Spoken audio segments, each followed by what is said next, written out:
हम सभी जानते हैं कि सूर्पनखा भगवान राम से विवाह करना चाहती थी। उसका यही हट रामायण का मुख्य भाग बना, जिसके कारण रावण तथा अन्य राक्षसों की मृत्यु हुई।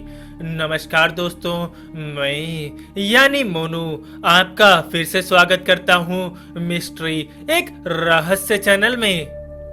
जब सूर्पनखा को पता चला कि श्री राम की विजय हुई है और माता सीता को बंधन मुक्त करके अपने साथ ले गए, उसी वक्त वो सारा दृश्य उसकी आंखों के सामने फिर से प्रत्यक्ष हो गया।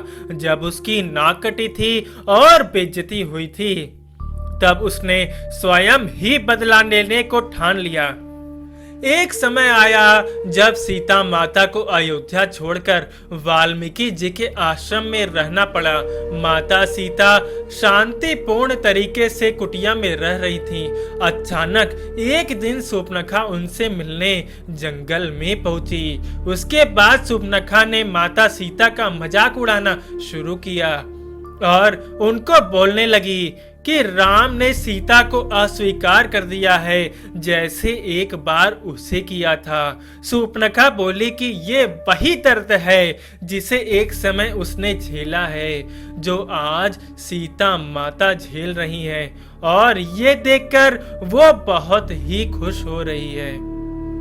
माता सीता ने उसकी सारी बातों को ध्यान से सुना, उसके सारे मलिन विचारों को पूरी तरह से निकलने दिया और बुरा न मानकर मुस्कुराकर उसकी ओर बेर बढ़ाते हुए बोला, यह बेर उतने ही मीठे हैं जितने सबरी के बेर मीठे थे।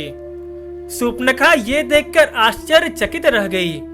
उसने तो सोचा था कि माता सीता को वो अपनी बातों से दुख पहुंचाकर उसे सुख की प्राप्ति होगी, लेकिन यहाँ तो कुछ और ही हो गया।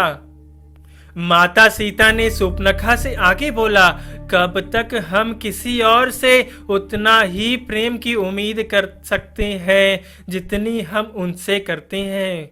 अपने अंदर की शक्ति को खोजो, सुख की भूख की परवाह किए बिना दूसरों को खिलाना सीखो।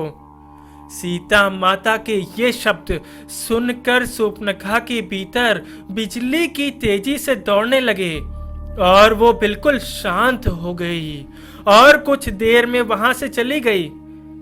एक प्रश्न मैं आपसे करता हूं, सूर्पनखा चाहती थी कि रावण की मृत्यु हो जाए, लेकिन क्यों? अगर आपको पता हो तो बताइए। जो सही उत्तर देगा उसका नाम अगले वीडियो में बोलूंगा। वीडियो अच्छी लगी हो तो इसे लाइक करके चैनल को सब्सक्राइब कर लीजिए। मिलते हैं अगले वीडियो में, तब तक के लिए नमस्कार।